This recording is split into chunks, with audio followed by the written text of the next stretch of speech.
വിഷു ഈദ് സിനിമകൾക്ക് ശേഷം മോളിവുഡിൽ നിന്നും നാളെ ഏപ്രിൽ 26-ാം തീയതി ഒരു പ്രധാനപ്പെട്ട സിനിമ തിയേറ്ററുകളിലേക്ക് എത്തുകയാണല്ലോ.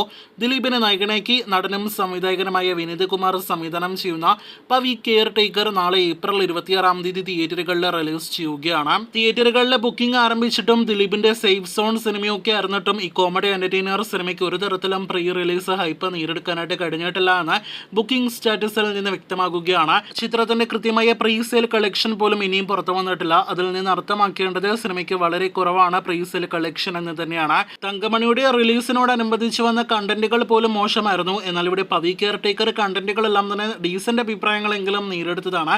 പക്ഷെ എന്നിട്ടും സിനിമ എന്തുകൊണ്ട് മികച്ച ബുക്കിംഗ് നേടിയെടുക്കുന്നില്ല എന്നത് സംശയത്തോടെ ഉറ്റുനോക്കുന്നു. സിനിമയുടെ പ്രീ ബിസിനസ് എല്ലാം തന്നെ പൂർത്തിയാക്കിയിരിക്കുന്നു. അതോടൊപ്പം തന്നെ ചിത്രത്തിന്റെ പ്രിവ്യൂ ഷോ റിപ്പോർട്ട് പോസിറ്റീവാണ് തുടങ്ങിയവയാണ് സിനിമയുടെ റിലീസിന് മുന്നോടിയായിട്ടുള്ള പോസിറ്റീവ് ഘടകങ്ങൾ.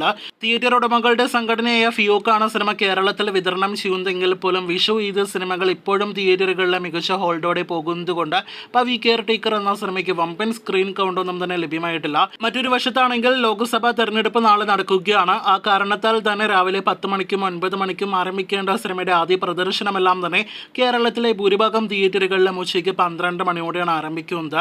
2 മണിക്കൂർ 30 മിനിറ്റിലധികമാണ് സിനിമയുടെ ദൈർഘ്യം. അപ്പോൾ ഉച്ച കഴിഞ്ഞ് 2:30-3 മണി റേഞ്ചോടെ ആയിരിക്കും പവി കെയർ ടേക്കർ എന്ന സിനിമയുടെ ആദ്യ പ്രതികരണങ്ങൾ ലഭ്യമാകുക. ഒരുപക്ഷെ സമീപകാലത്ത് റിലീസ് ചെയ്ത മലയാളം സിനിമകളിൽ ഏറ്റവും വൈകിയ ആദ്യ പ്രതികരണങ്ങൾ വരുന്ന സിനിമയായിരിക്കും പവി കെയർ ടേക്കർ. എന്തായാലും ആദ്യ ദിവസം സിനിമ ബോക്സ് ഓഫീസിലും ഒപ്പം തന്നെ അഭിപ്രായങ്ങൾ കൊണ്ട് അത്ഭുതങ്ങൾ സൃഷ്ടിക്കുമോ എന്നാണ് നാം ഉറ്റുനോക്കുന്നത്. ദിലീപിനെ കൂടാതെ 5 നായികമാരുള്ള സിനിമയിൽ ഒരു നായിക കൂടിയുണ്ട്. അത് സർപ്രൈസ് റോളാണ് എന്നാണ് ഇന്ന് പുറത്തു വന്നിരിക്കുന്ന മറ്റൊരു റിപ്പോർട്ട്. ദിലീപിനെ സംബന്ധിച്ച് ദിലീപ് പറഞ്ഞത് പ്രകാരം ഈ സിനിമ വിജയിക്കേണ്ടത് അദ്ദേഹത്തിന് ഏറെ അത്യാവശ്യമാണ് എന്നാണ് നാം മനസ്സിലാക്കുന്നത്. ഒരു ഭാഗത്ത് കേസും മറ്റൊരു ഭാഗത്ത് അവസാന സിനിമകൾ പരാജയപ്പെട്ടതും ദിലീപിനെ ബാധിച്ചിട്ടുണ്ട് എന്ന് മനസ്സിലാക്കുന്നു. എന്തായാലും പവി കെയർ ടേക്കർ എന്ന സിനിമയുടെ ആദ്യ പ്രതികരണങ്ങൾ കേട്ട് നാളെ നമുക്ക് കാത്തിരിക്കാം.